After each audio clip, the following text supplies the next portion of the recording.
going on, everybody? Yeah, hey, it's Mike again. I had to slam it to shut it, but yeah, thanks for joining me. So it's a beautiful Texas day. Life is good. I woke up breathing, believe it or not. So God blessed me with another day.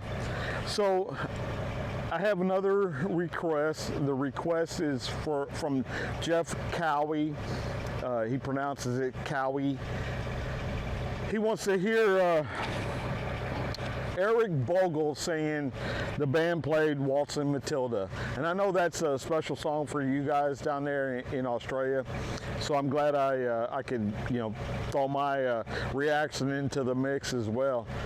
Thank you for stopping by. I know y'all didn't have to, and that means a lot to me. So I try to do this thing the best I can, okay? So I'm gonna call it quits here on site. It's gonna take me about 30 minutes to get back to my home. It'll only be a split second for you guys, but I just want to say again, thank you for showing up, and join me here in a half a second, and we'll get right into the reaction. All right, guys, thank you. Okay, everybody, as you can see, I've got a different shirt on. You guys might be falling over backwards now, knowing that I have more than just a black t-shirt, which is what I like to wear in the summertime. But I recorded the intro to this a couple of days ago. Eric Bogel wants me to react to, Jeff Cowie wants me to react to Eric Bogel singing and the band played Waltzing Matilda. Right now it's 50 degrees Fahrenheit here. I'm not sure what that is in Celsius, but it's a little chilly. And so yeah, man, I've got just a little light shirt on top of my my t-shirt. So with that out of the way, a little useless information for you. Let's just get right into the band played Waltzing Matilda by Eric Bogel. I might have said Fogel, but it's Eric Bogel. Okay, y'all. Thanks for joining me. Hit the subscribe button and hit the like button if you haven't already done so. And I'm interested and excited to listen to this one. Let's go.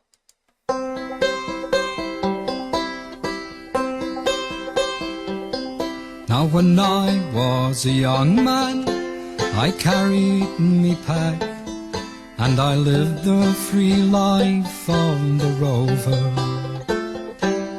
From the Murray's green basin to the dusty outback, well, I waltzed my Matilda all over. Then in 1915, my country said, son, it's time you stop rambling, there's work to be done. So they gave me a tin hat and they gave me a gun, and they marched me away to the war. And the band played Waltzing Matilda as the ship pulled away from the quay. And amidst all the cheers, the flag waving and tears, we sailed off for Gallipoli. And how well I remember that terrible day, how our blood stained the sand and the water, and of how in that hell that they called Suvla Bay, we were butchered like lambs at the slaughter. Johnny Turk, he was waiting, he'd primed himself well. He showered us with bullets and he rained us with shell, and in 5 minutes flat he'd blown us all to hell. Nearly blew us right back to Australia. What, man, y'all know me by now. You know, if you've been with me through this whole journey, you know I get a little soft around the edges when it comes to our military guys.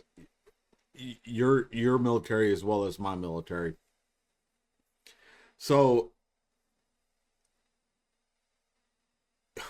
one, let's get this out of the way. Eric Bogel, he's telling a good story. He sounds like John Williamson to me. And that could just be me. Y'all might get mad at me, thinking that everybody sounds the same or sound like one or the other. But I really had to look again to see if this was John Williamson when he first started this song. But he's telling the story about this young boy who he was just a rambler, and finally got up to the age where his country finally told him, "Hey, look, you need to come serve your country. There'd be plenty of time for rambling, but come serve your country. Your country's given a lot to you. Come pay back. Just a couple of years, maybe. I don't know. People don't realize how freaking bad war is. Thanks to Hollywood and more than likely Australia movie, that industry down there probably glamorizes war as well. So there's nothing glamorous about war. You're really not fighting for the flag. You're not fighting for your country. You're fighting for that guy sitting next to you because he's your friend now, and y'all been through a bunch of stuff. But I still can't help but like these damn songs, man. So thanks, Jeff, for requesting this, and it gives me a little bit more insight as well to the Australian serviceman. All right, let's go back to it. But the band played Waltzing Matilda when we stopped to bury our slain. We buried ours and the Turks buried theirs. Then we started all over again. And those that were left, well, we tried to survive in that mad world of blood, death and fire. And for 10 weary weeks I kept myself alive, though around me the corpses piled higher. Then a big Turkish shell knocked me arse overhead, and when I woke up in me hospital bed and saw what it had done, well, I wished I was dead. Never knew there was worse things than dying. For I'll go no more waltzing Matilda all around the green bush far and free. To hum tents and pegs, a man needs both legs. No more waltzing Matilda for me. So they gathered the crippled, the wounded, the maimed, and they shipped us back home to Australia. The legless, the armless, the blind, the insane, those proud wounded heroes of Suvla. And as our ship pulled into Circular Quay, I looked at the place where me legs used to be, and thank Christ there was nobody waiting for me. To grieve, to mourn, and to pity. But the band played Waltzing Matilda as they carried us down the gangway. But nobody cheered, they just stood and stared. and they turned all their faces away. And so now, every April, I sit on me porch and I watch the parade pass before me. And I see my old comrades, how proudly they march, reviving old dreams of past glories. And the old men march slowly, all bones stiff and sore. They're tired old heroes from a forgotten war. And the young people ask, what are they marching for? We don't know. And I ask myself the same question. But the band plays Waltzing Matilda, and the old men still answer the call. But as year follows year, more old men disappear. Someday no one will march there at all. Waltzing Matilda, waltzing Matilda, oh, come a waltzing Matilda with me. And their ghosts may be heard as they march by that billabong. Oh, come a waltzing Matilda with me.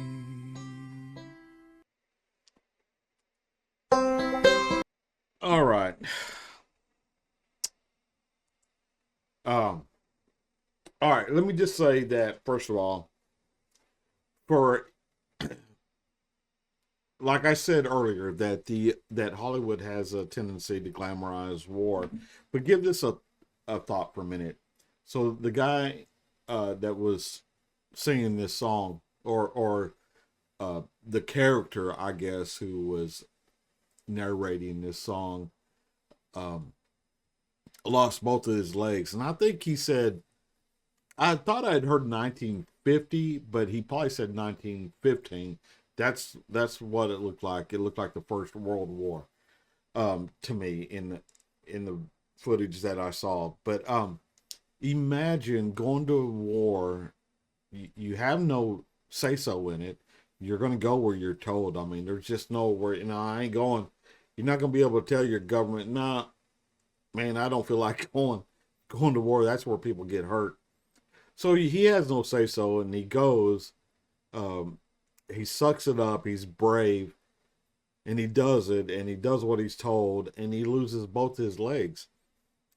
And then he comes back home. Eventually this war is going to be over, and it was. I think the First World War was 3 years, maybe 4 years. I don't know right off the top of my head, but he had to live with that for the rest of his life. Imagine that. So the war is over for most of the people. In fact, most of the civilians forgot it within 6 months anyway. 6 months of it starting, the civilians have already forgot that they've really got anybody overseas serving, because they've gone on with their life. I mean, it's not news anymore. It's just same old, same old. But yet this guy comes back and he has no legs. He lost that in the war. But why? I mean, for what for? I mean, what did that change? What did that change for him and his family? Did him sacrificing his legs, did that make it easier for people? So you're coming from a 20-year Marine, man. I really don't know most of the time what war is for. I'm all about protecting children, and I'm all about protecting people who can't protect themselves. And I'll gladly put myself in harm's way. But when it comes down to, a difference of opinion politically between two countries, and we're just going to slug it out, well, they're not slugging it out. It's guys like me. It's guys like this guy here who just had a free life, vagabond, but that's what he wanted to do. And that's who the ones are that are paying the price for these politicians. And don't get me wrong, this will go on long after Mike is gone. But I just don't know what for. There's no glamour in it. You're lucky if you come back with no scars, but you'll always have internal emotional scars from any kind of battle, any kind of conflict. Um, yeah, man, I just hate it. You know, I deal with some of these guys. I see them under bridges, sleeping. They just can't get it together after some of the things that they've seen or some of the experiences they've gone through. And most people don't even realize they're there. They pass them by because now they become part of the landscape and they're just not noticed anymore. But these people have this internal turmoil going on for the rest of their lives, you know. So just give that some thought someday. There's nothing we can do about it. We're just people that sit around, listen to music and react to songs and enjoy our life. And but once in a while, man, give thanks for what we have and for those who went in our place and kept the wolves away, so to speak. All right, y'all. That's going to do it for me, man. So, yeah, thank you for stopping by. Until I see y'all again, I'll catch you down the road.